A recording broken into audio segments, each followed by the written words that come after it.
Hey everyone, I just turned off all the lights and I recorded like an hour-long video that I'm probably going to put up. But I think I came to a very good consensus here. And I'm going to just try and condense that into just a few minutes here. My apologies for the poor lighting, but honestly, I'm just kind of high-strung at the moment. My problem with Dragon Age Veilguard and its generally positive reviews right now is that EA is deliberately um, pushing a narrative here by only seeding reviews to certain people who would give it positive press. Now, I don't need to tell you that that is shady and shitty in its own. But the other problem is that Dragon Age The Veilguard is a game that is pushing diversity, equality, and inclusion. DEI. Okay? Now, I hopefully do not need to remind you that EA is the company that messed with random chances on FIFA games. I don't know what they're called anymore, I don't care. FIFA games so bad that it made more sense to spend $10,000 to an employee to legally get the player you wanted because the random chance was so bad. And it just made more sense financially if you wanted that guy. $10,000. Okay? This is the company that put the basic jab in a UFC game. Hopefully, wait, yeah, the thing's right. Whatever. Like a fighting game in a loot box. They put the basic jab in a loot box. This is the company that literally put gambling mechanics in Star Wars Battlefront 2. And they got massive pushback against it. Finally. And now they're trying to push this diversity, inclusion, and equality. And so is Ubisoft. Ubisoft, don't get me started on them. CEO was protecting molesters and rapists. Absolutely disgusting. And what happened to employees in both companies. Literally crazy. Look, you want to say Dragon Age Veilguard's a great game and don't source the haters. I'm not a hater, Dragon Age Veilguard. I'm a hater of EA. Because EA cannot be trusted. Electronic Arts cannot be trusted. And I feel like that is a statement that you should all be okay with. And if you think that I'm being ridiculously mean or being too harsh, I think you need to look up the history of what EA, the company, has done to people, because it is not pretty. I feel like the gambling mechanics and psychologically manipulating people to spend more in your games and screwing with odds, so they'll have to spend thousands upon thousands of dollars in a game that already costs 70 bloody dollars to get what they want. That's already shitty enough. But it's not evil. It's not mean. But it is scummy as crap. As hell. So scummy. It's so gross. And other people have followed suit because EA got away with it. So other people will do it. And look, you can like Dragon Age the Veilguard. You can like the new direction that Dragon Age is going. That's fine. Dragon Age has never really been my jam. It's fine. I liked what I played of it before. I lost my save, so I never finished the first game. And I got bored halfway through Inquisition. Apparently I was much closer to the end in Inquisition than I thought, but that's is what it is.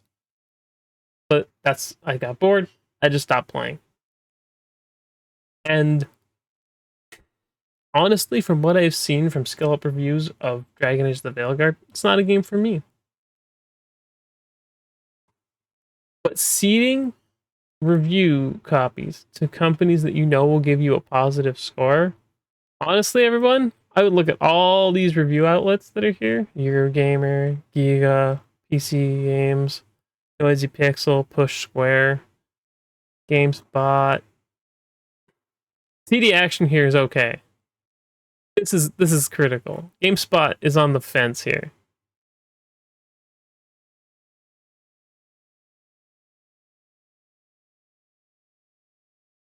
I don't like this review. It seems kind of, it's fine. I mean, 70 still seems a little high for it, but whatever. I feel like a lot of these, though, you have burned my trust. I'm never going to trust any of you guys again. When we start seeing reviewer scores for this, like player scores, this is going to be very different. And when, excuse me, when the player scores come in and we see the split happen, I think it's going to be very, very, very interesting to see where it actually falls. Because right now they have seeded reviews to people who they thought would give them only positive reviews, or people that they couldn't avoid. So this is the problem now.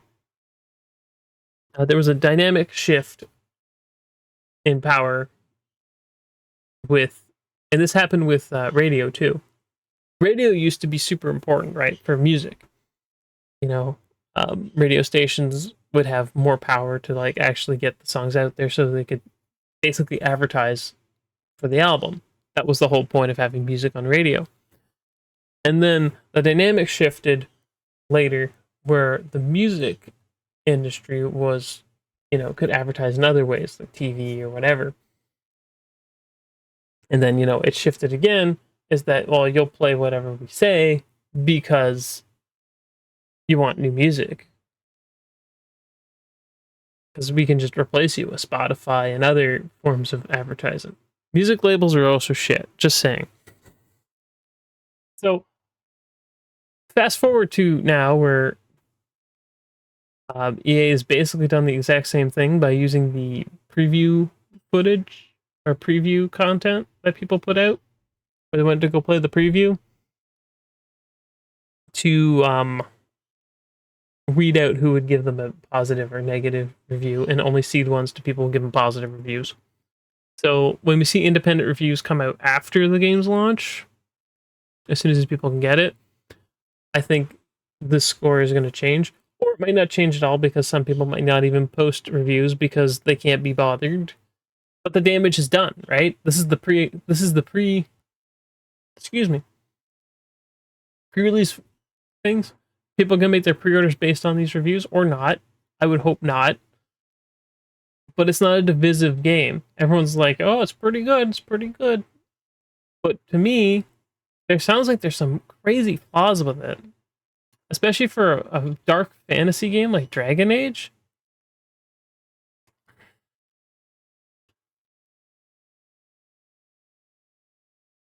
But again, I'm someone who would have given like Origins like a 7, and then Inquisition like a 4 or E5.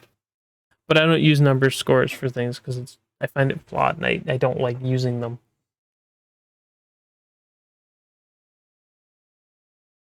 Even for like anime and things. So yes, EA doing scummy things. Nothing new. But people are gonna disregard my opinion because it's Dragon Age and they want to like it. Look, you want to buy the game, I'm not stopping you. Look, I got no guns. I'm Canadian, I don't have a gun. And the truth is, what they're asking for this game and what they're selling, I don't think is worth the money. Not for me, anyway. I have to make decisions based upon things that I want to buy for myself. And if you want to seed review copies to people who will give you a favorable review, And I didn't come to that conclusion myself. I came to that conclusion after watching some other content where someone was saying that they were assured they were getting a code and then never got one. And review outlets were doing that thing where they ask other review outlets, "Did you get your code yet for this game?" And they're like, "Nope." And then they figure out that other people got it and they didn't get it. The story becomes kind of clear there. Look, I'm not trying to. I don't know who's pushing this, but there is a lot of DEI concepts in the new Dragon Age. There was some other lore ones in older Dragon Age games that were fine, where like a woman would live as a man and blah blah blah blah. I'm not talking about that. There is definitely a push for it, considering that the director for the game transitioned either during or did gender transition, and then maybe it became a big important thing. That's fine. From what I have seen, there is a lot of the main character Rook talking to companions like they're children and being just genuinely not that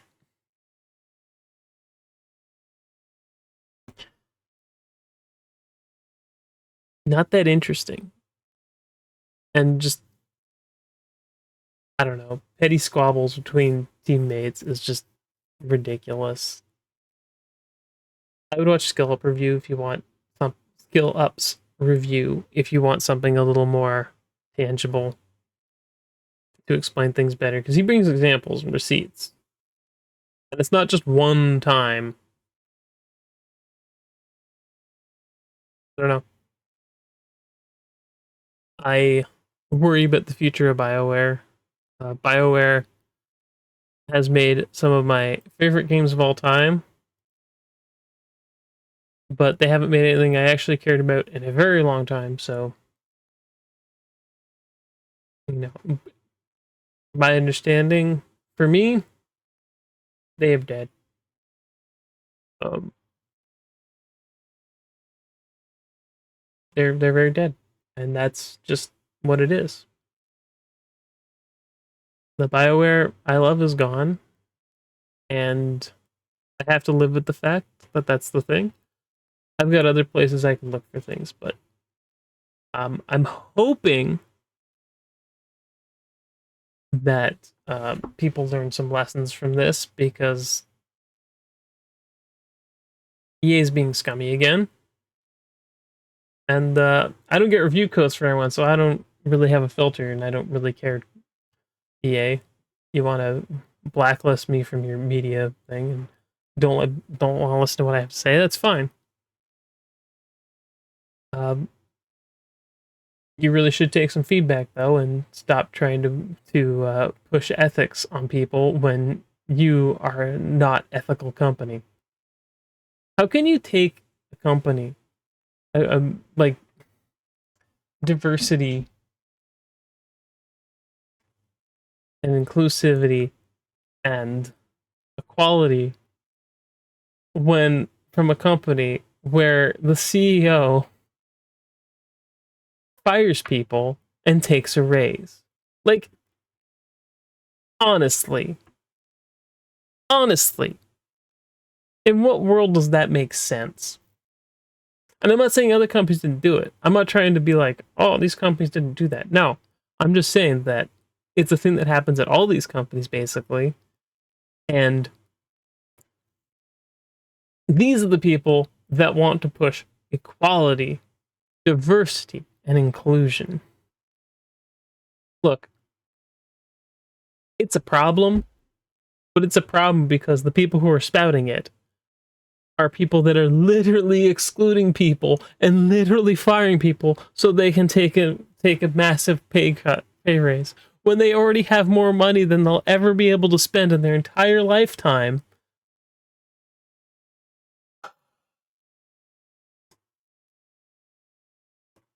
Like, Is the irony not lost on? Is the irony lost on everybody? Does everyone think this is a good thing? Do people think we're complaining about this because it's a bad thing just because someone says it on one side or the other? No, it's a bad thing because these guys literally do not practice what they preach. This is the hot topic of the day. This is the hot buzzword of this decade, and we're going to use it to try and defer any sort of criticism towards anything, because toxic positivity can't say anything bad about anything we're working on or anything we're doing. Man, we all know where toxic positivity and spreading diversity and inclusion leads, right? You end up broke.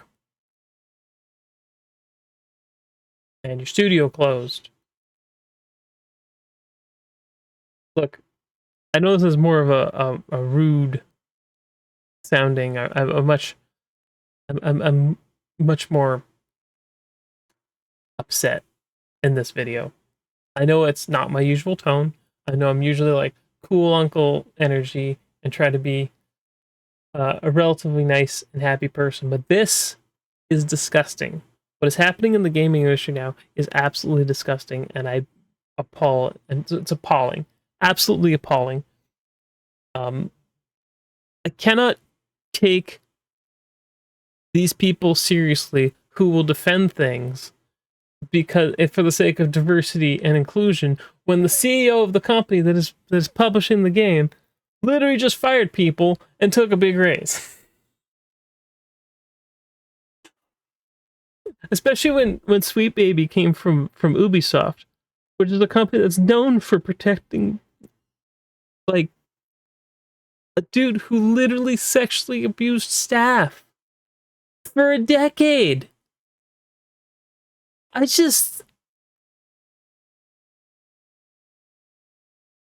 can't. I just can't. I don't understand you guys. The people that defend stuff, I don't get it. How do you justify this? How do you look at yourself in the mirror and be like, oh yes, diversity and inclusion is definitely the way to go? Look, I can try and be as inclusive as I can be, but the thing is that if you make something that's for so diverse and so inclusive and full of equality, you're making something for no one, because you've literally just like, well, we need to have this thing, and it's just pandery, cardboard cutouts of representation. That's what a lot of these things are. I remember playing Redfall with Draco, and Draco going, yes, the Spanish speaking woman. I wonder if she's gay too. And then, like, literally, basically on cue, she's talking about her girlfriend, and he's like, I knew it. That's not representation. That's more like exploitation. I don't know. I want everyone to just be able to play fun and enjoyable games, but I cannot stand this. I can't stand people talking about diversity and equality and ethics or equality and just these ethics and trying to push these ethics from these companies that show none of the that have none of this. Like, I feel like all these DEI projects that are coming, and I hate saying DEI or, you know, talking about this, because it makes me sound like some guys like, we don't need this. No, I think diversity and inclusion is a good thing, but the people who are preaching it don't believe it. Again. And I know that some people will think I lean one side or the other. I'm more towards the center in the political scale, if we're being 100% honest. I probably lean I want to say it's left is the more liberal side. I lean more left than right, but I'm still very much in the center because the truth is that the what left and right actually means got like thrown to the winds and means nothing. But in the what the scale actually is very liberal. So one side of the scale, like the purest of left, okay, is pure anarchy, where everything's allowed, nothing's not allowed, and the other side is pure communism, where everything is restricted and everything is like repressed. Somewhere in the middle of that scale, with some stuff leaning more one way or the other for the sake of, like, is probably where things should be better. But for some reason, that's a weird stance to take. I'm not one side or the other. I think that both sides have valid points on some things, but not everything, and it's just frustrating because whoever, I don't know what side's trying to push this diversity, whatever, but it's stupid. It's stupid, and people need to stop. Just again, I can't stand someone who makes more money in a month than I'll make in like basically my entire lifetime, telling me how to be inclusive and and treating people nice. It, I just can't. I can't. Come on. Come on. I remember when diversity hire was kind of like, oh, well, we needed some. It was like a joke, as a political joke. I remember one, and there's they're like deciding who to hire because they need diversity hires. Need to have someone of this, that, the other. And it's like, oh, this person's in a wheelchair and they're a minority. 2 checks on the box. That's what it feels like. That's not how you make something with a diverse and inclusive team. I think it's hard to make something with an inclusive and diverse team because you're going to have a lot of contradicting opinions on things, and you need to have people who will be constructive enough to make a good product, but diverse enough so it's not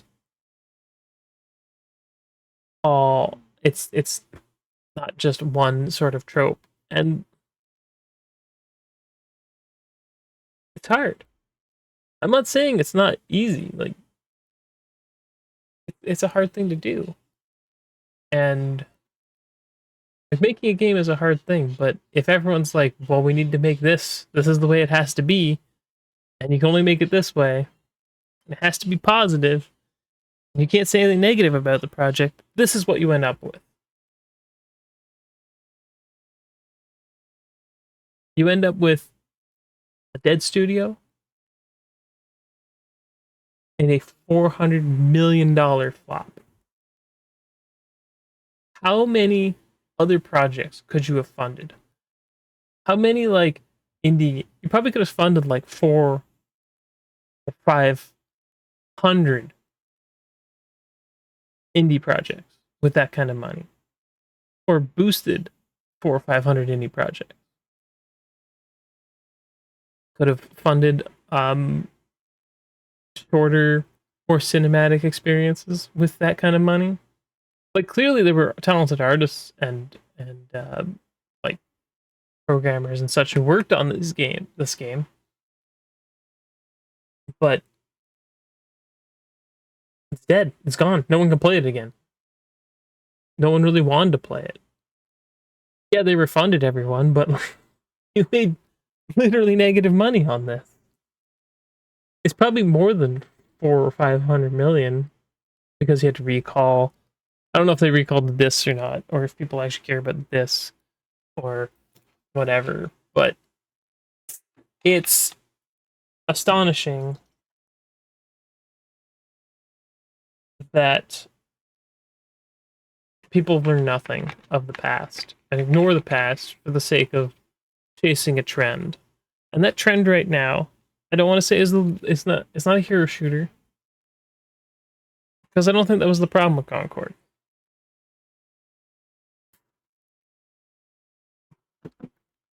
Being a hero shooter is probably part of its problem, but its biggest problem was that it didn't have an identity of its own. It was just an amalgamation of a bunch of things. It felt like it was made in a boardroom. And the best games ever made don't feel like they were made in a boardroom.